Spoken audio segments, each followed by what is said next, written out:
Inutile d'aller chercher dans les statistiques le ralentissement chinois.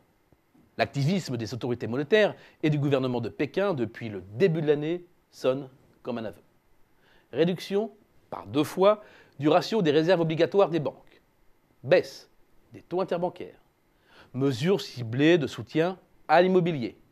Relance budgétaire. Plan d'aide aux collectivités locales. Tout y passe, ou presque. Mais ni l'arme monétaire, ni l'arme budgétaire, ni même la chute des cours du pétrole ne semblent pourtant avoir de prise sur la conjoncture chinoise qui continue de se dégrader. Au premier trimestre, la croissance est tombée à 5,3% en rythme annualisé, soit son niveau le plus bas depuis que cette statistique existe sous cette forme. Autant dire qu'attraper la cible officielle fixée à 7% pour cette année nécessitera une forte accélération. Pour le moment, les statistiques ne signalent pas cette évolution. Les indices PMI du secteur manufacturier voisinent les 50 depuis plusieurs mois maintenant, quand ils ne sont pas en dessous de cette ligne de flottaison qui marque la frontière entre contraction et expansion d'activité. De même, les PMI du secteur des services n'indiquent aucune amélioration. Bien entendu, ils campent dans la zone d'expansion, mais la tendance n'est pas la bonne. Il faut certes laisser le temps pour que les mesures prises donnent leurs pleins effets. Mais les racines du mal semblent profondes et touchent le cœur même du modèle de croissance qui a hissé la Chine de puissance économique mineure au début des années 90 au second rang derrière les États-Unis. Je veux parler de l'extrême compétitivité de son industrie. Une compétitivité attaquée sur 2 fronts. Par l'intérieur d'abord, comme le montre ce graphique qui compare l'évolution de la productivité dans l'industrie et les salaires. Et que nous dit-il?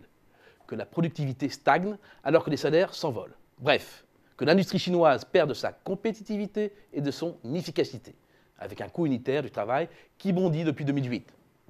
Autre front, extérieur celui-là, avec les évolutions de change et un yuan qui se renchérit encaissant coup sur coup les chutes du yen puis celles de l'euro. Cela affaiblit encore plus la situation compétitive du pays vis-à-vis du reste du monde.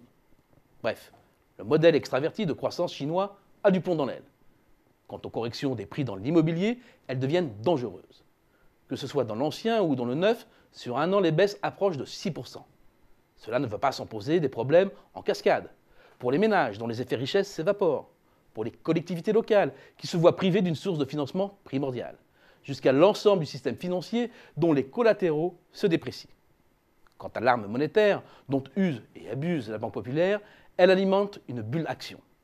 Certes, la frénésie sur le marché des actions n'a pas atteint les paroxysmes de la fin des années 2000, mais de plus en plus de titres atteignent des niveaux de valorisation records, comme le montre la flambée du Shanghai Composite Index qui sert de marqueur.